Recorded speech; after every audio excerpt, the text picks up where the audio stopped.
Hello friends, welcome to DC training Pratapgarh Uttar Pradesh. दोस्तों, हड़बड़ी में नहीं खुलेंगे स्कूल, हालात के बेहतर होने पर निर्णय संभव। डॉक्टर रमेश पोखरियाल निशंक, मानव संसाधन विकास मंत्री, भारत सरकार।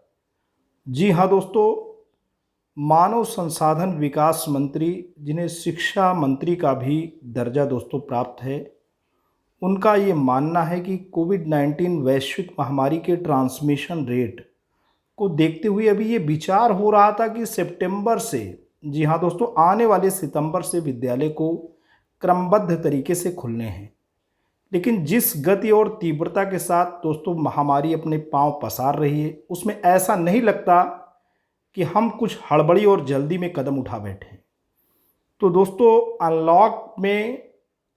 अनलॉक का जो स्टेज चल रहा है, उसमें स्कूल अंतिम पायदान पे होंगे।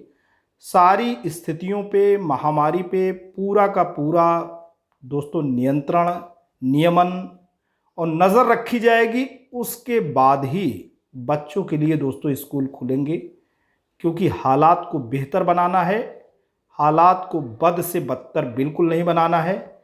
ऐसा मानना है हमारे भारत सरकार के शिक्षा मंत्री डॉक्टर रमेश पोखरियाल निशंक जी का। तो आते हैं दोस्तों, देखते हैं पेपर के आईने में माननीय मंत्री जी दोस्तों क्या कहते हैं। दोस्तों, एमएचआरडी मिनिस्ट्री में हुई बैठक, अनलॉक में सबसे आखिर में आएगा स्कूलों का नंबर, और बात करते हैं कि हड़बड़ी में स्कूलों को बिल्कुल नहीं खोला जाएगा।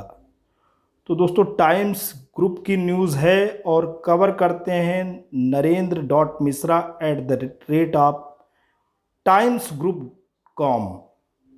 और बात करते हैं दोस्तों नई दिल्ली से, यही कि सरकार कोरोना संकट के बीच स्कूल खोलने में हड़बड़ी नहीं दिखाएगी।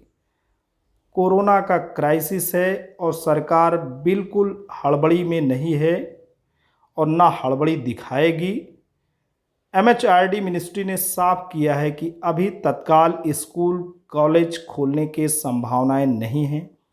दरअसल पिछले दिनों स्वास्थ्य विभाग की मीटिंग में यह तर्क सामने आया था कि 1 सितंबर से चरणबद्ध तरीके से चरणों में स्कूल खोले जा सकते हैं, और इसके लिए कुछ विकल्प भी सुझाए गए थे। सूत्रों के अनुसार सोमवार को एमएचआरडी मिनिस्ट्री में हुई मीटिंग में तय किया गया है कि अभी स्कूलों को खोलने पर विचार नहीं किया जाएगा। सहमत बनी कि कोरोना के हालात अभी गंभीर हैं, ऐसे में अभी किसी भी विकल्प के साथ इन्हें खोलने का जोखिम नहीं लिया जा सकता। कमेटी ने पहले इस विकल्प पर विचार किया था कि 1 सितंबर से हाई स्कूलों को चरणों में खोला जाए और 3 महीनों के चरणबद्ध तरीके से बाकी कक्षाएं को भी खोला जाए। लेकिन अधिकारियों के अनुसार इसमें डेट को लेकर कोई सहमत नहीं बनी थी और एक मॉडल के तौर पर इस पर बातचीत की गई थी। कई राज्यों ने भी स्कूल को खोलने के प्रति अपनी चिंताएं जाहिर की हैं। अधिकारियों के अनुसार हालात की समीक्षा नियमित रूप से होगी। जब हालात वास्तव में सामान्य होंगे, तब इस बारे में सभी से सहमति लेकर स्कूलों को खोलने पर फैसला होगा। वहीं सोमवार को पीएम नरेंद्र मोदी ने बाढ़ प्रभावित 6 राज्यों के सीएम के साथ वीडियो कॉन्फ्रेंसिंग के माध्यम से मीटिंग की। इनमें बिहार, यूपी, महाराष्ट्र, असम, केरल और कर्नाटक के चीफ मिनिस्टर शामिल थे। चर्चा के दौरान कोरोना के हालात पर भी चर्चा हुई। अब दोस्तों, यहाँ बात कर रहे हैं कि कुछ राज्यों ने परीक्षाएं रद्द कर दिया था, अब उसमें यूजीसी एक्टिव हो गई और सुप्रीम कोर्ट चली गई है। नेशनल नवभारत टाइम्स ब्यूरो से बात करते हैं दोस्तों, यही कि यूजीसी ने सुप्रीम कोर्ट में दिल्ली और महाराष्ट्र सरकार के फैसले पर सवाल उठाया, जिसमें दोनों राज्यों ने कोविड के मद्देनज़र एग्ज़ाम कैंसिल करने की बात कही है। यूजीसी ने कहा कि दोनों राज्य सरकारों का फैसला नियम के खिलाफ है। राज्य खुद फाइनल ईयर के एग्ज़ाम कैंसिल करने का फैसला नहीं ले सकती। अगली सुनवाई 14 अगस्त को होगी। यूजीसी की ओर से सॉलिसिटर जनरल तुषार मेहता ने कहा कि यूजीसी के नियम को राज्य नहीं बदल सकते हैं। मेहता ने कहा कि एग्ज़ाम ना लिया जाना स्टूडेंट्स के हित में नहीं है। अगर राज्य एक तरफा फैसला लेता है तो ये स्टूडेंट्स के हित में नहीं होगा और डिग्री की मान्यता मिलने में परेशानी हो सकती है। यूजीसी सुप्रीम कोर्ट के सामने दिल्ली और महाराष्ट्र सरकार के एग्ज़ाम कैंसिल करने के फैसले पर जवाब दाखिल करेगा। सुप्रीम कोर्ट ने इसके लिए उसे वक्त दिया है। साथ ही यूजीसी इस मामले में भी जवाब दाखिल करेगा कि क्या यूजीसी गाइडलाइंस पर डिजास्टर मैनेजमेंट एक्ट भारी पड़ता है। सुप्रीम कोर्ट के जस्टिस अशोक भूषण की अगुवाई वाली बेंच में वीडियो कॉन्फ्रेंसिंग के जरिए मामले की सुनवाई हुई।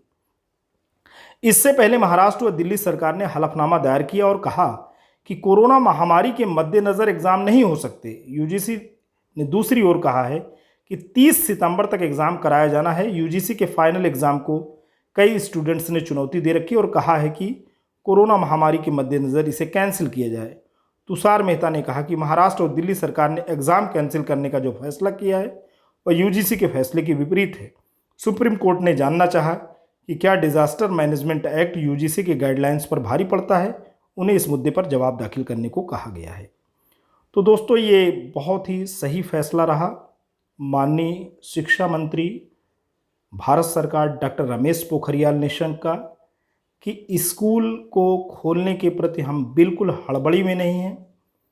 हम बिल्कुल बेहद संजीदा हैं और हम स्थितियों पे नियंत्रण रखे हैं।